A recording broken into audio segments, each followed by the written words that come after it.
Okay, so what we're doing here is we're being a little silly and we're kind of switching out my Raspberry Pi 3, which I feel like I can experiment with a little more instead of just leaving it for Octoprint. So we just got a Raspberry Pi Zero, a little case for it because, I don't know, I'm lazy and didn't 3D print a neat one for it, but I just bought a little case so I can zip tie this right to the net as soon as I get it all fired up. One of these little cables, this I got on Amazon actually. This little cable here, it goes right from, what is this, USB-B, I believe, to micro. And I just got a little tiny one because I didn't want like a converter, a big knobby thing converting another long cable. I just wanted it right to the point, right to the board and the net. And then this is for later on when I upgrade to a Raspberry Pi, like the newest one, and you know, what is it, miniature HDMI. So I just grabbed that while I was waiting, and another power supply, because for some reason I'm missing a lot of my wall warts that I had saved somewhere. So let's get to it. This here I found at Walmart. It's only $3 for this huge strip. It's like 6.5 feet. And I'm just gonna throw that on the printer just to be silly. That's it, such a cute little thing. As you can see, it's 1/3 the size. This will be nice, just a neat little thing to do on my 3D printing and actually spend the time and put my Wi-Fi password in so I don't just throw Ethernet into the Raspberry Pi 3 like I've been doing the last, I don't know, 3 months. Ultimate laziness. Just a little case for it. Well, that's neat. I didn't realize this had a little breakout for the headers, if you have any. That's pretty neat. So I thought I did something wrong here. I thought that this case was twisted or the board might have been a little warped, but usually that's not the case. It's this little tiny guy right here that you have to snap it in and it holds it in there nice and snug. Okay, so we're all set here. What I'm gonna do is I'm just gonna take the chip out of my Raspberry Pi 3 and throw it into this and see if it works. It probably won't, but I'm just gonna give it a try. If you need information on doing that, there's a great video by Modbot that was done a little while ago that will show you how to get one of these set up right from scratch. But I just bought it for fun, just something to do on the weekend, mess around. I do have to put the Wi-Fi password in, because I just, instead of spending the time and actually going in and modifying the file, like for the password, I just put an Ethernet cord right to it because the switch is sitting right next to it, so I put a patch cable in there, and now I'm gonna make it truly wireless, so I don't even have to worry about it at all. Okay, so just a little comparison for you. This is the Zero, and this is the Raspberry Pi 3, which Mr. Mario 2011 got for me years ago, which I really appreciate, and this thing is still fantastic.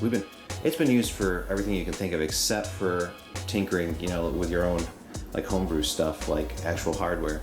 So we're gonna retire this to other things outside of 3D printing, and this is gonna be the new wireless guy for not having to cable in all the time or worry about restarting my computer because of USB and what have you. All right, so what we're gonna do is just take this guy out. Oh wow, this is only an 8 gig chip. All right, and then, yeah.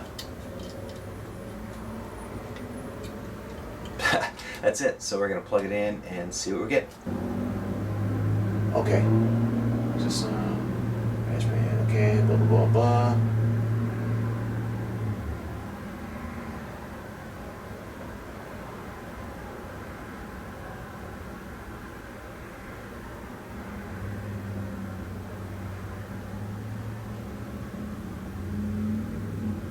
Start hostname service. Wow, okay, cool. Well, I didn't have to... okay. Oh, neat. It kept the same IP. Okay, that makes sense. So I gotta go in to the chip. Oh, where's my card reader? And I have to put the Wi-Fi password stuff in. Alright. Oh, I can't type it. That's the wrong computer. Alright, I'm gonna shut it down. A few moments later. Sweet. Update successful. Restarting. Server is offline. It's literally been less than a minute. I'm going to attempt to reconnect. I don't see the little LED flickering. Oh, there we go. Okay, I'm looking at the LED a little closer, and it's just blinking so fast it looks like it's just staying on. Nothing's changed on the big monitor with it actually restarting, but reload now. So if you're wondering right off the bat, I mean, this makes sense. It's a tiny little chip. I gotta look at the actual specifications of it, but it's a little bit slower, quite a bit slower than the Raspberry Pi 3. I've never messed with this really small stuff. Reloading. I can see it like restarting, like the little LED blinking off and then back on. Oh, she's heating up pretty well. That is it's warm to the wrist. It's like maybe warm cup of coffee, maybe.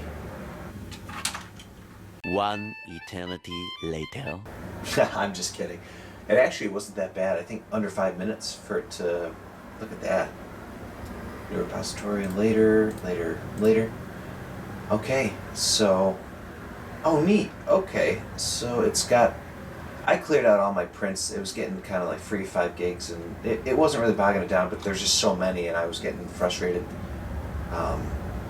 with looking through them because I'm lazy, once again. But there it is. Octolapse on there. I don't use that. That's a time lapse. Octolapse. That's what it looked like before. That's neat. So if you're upgrading from, like, let's say an older Raspberry Pi, a bigger board, you want to go to the Zero just to throw them on your printers, and like it's $10 for wireless printing and having an interface over the web or through your web browser.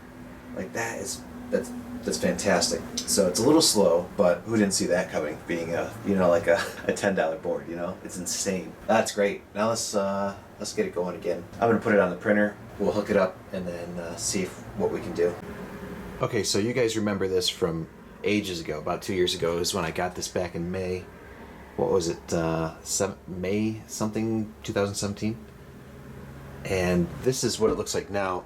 Over the years, these little guys break after a while, but they still work okay. It's just, you'll notice your bed leveling will be off, and you're like, what the hell? What's going on here? But this is what I did with those LEDs. It was so silly.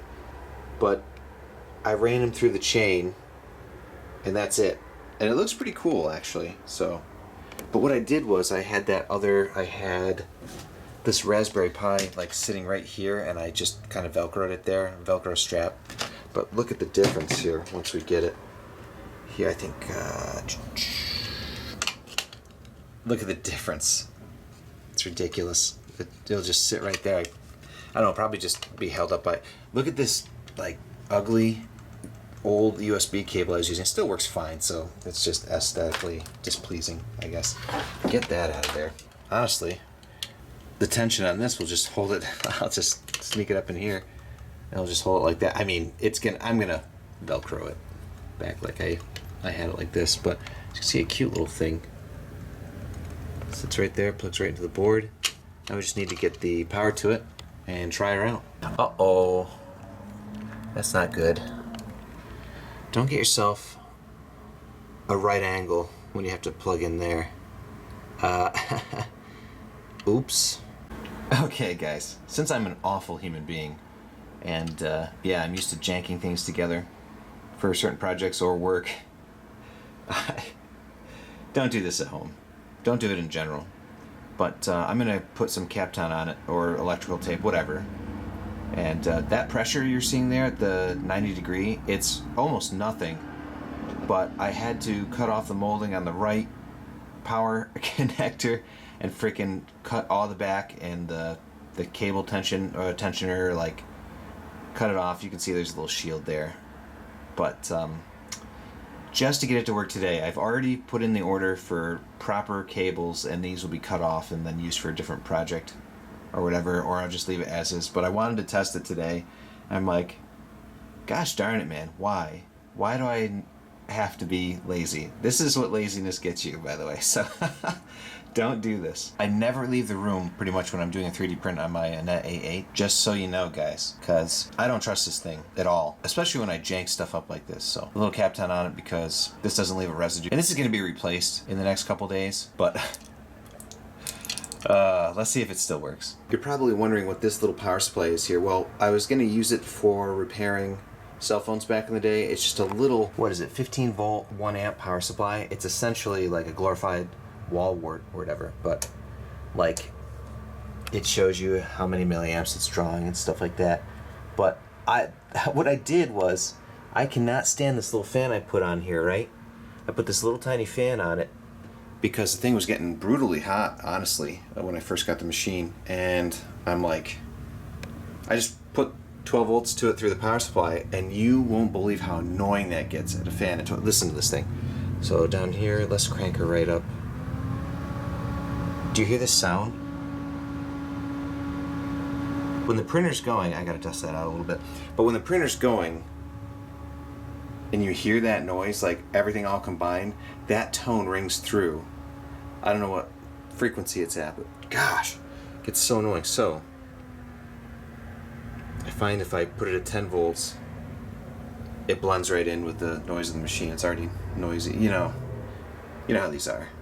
It's not terribly noisy, but it's just noise in general, especially when you're on comms with your friends or whatever, doing video calls or whatever online.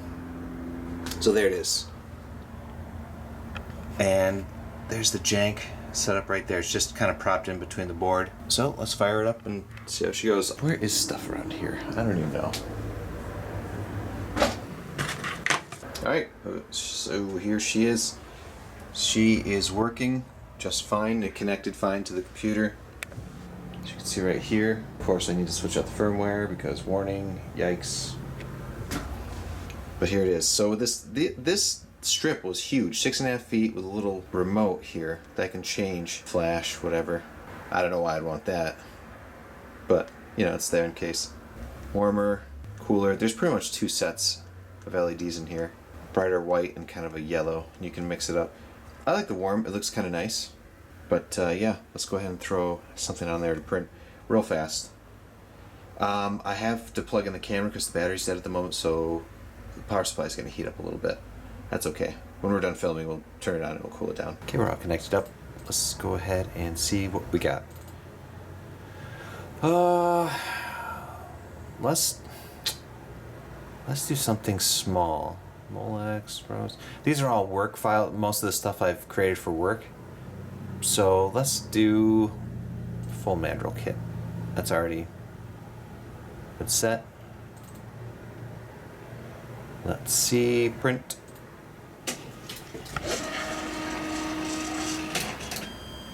So it's working wirelessly. That's it. Just the little cable in back there. You can see the little 0 plugged in. I can't believe I did that though. Like usually I don't run into problems, but I've just been hasty. I get out of work, I'm tired after 10, 12 hours. And I get on Amazon, I'm like, yeah, this looks good. Yeah, this will be fine. So, no excuses. That's just me. Haste makes waste, I guess, right? This looks way more mellow in person, these LEDs here. Yeah, it looks better. Day. Oof. Cool. Soft. Warm. Warm looks really good. I mean, I guess if you wanted to do day to look at your print at night, like I have another light on, but this is so ridiculous. It's not even anything. It's just I thought I'd do it because lack of funds at the moment, finances. I mean, you do simple things to keep yourself entertained, right? Alright, let's see. I'll put it to day mode here.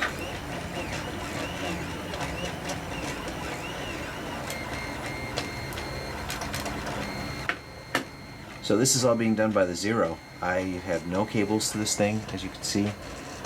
Let's see what it looks like if it's doing anything. Ooh.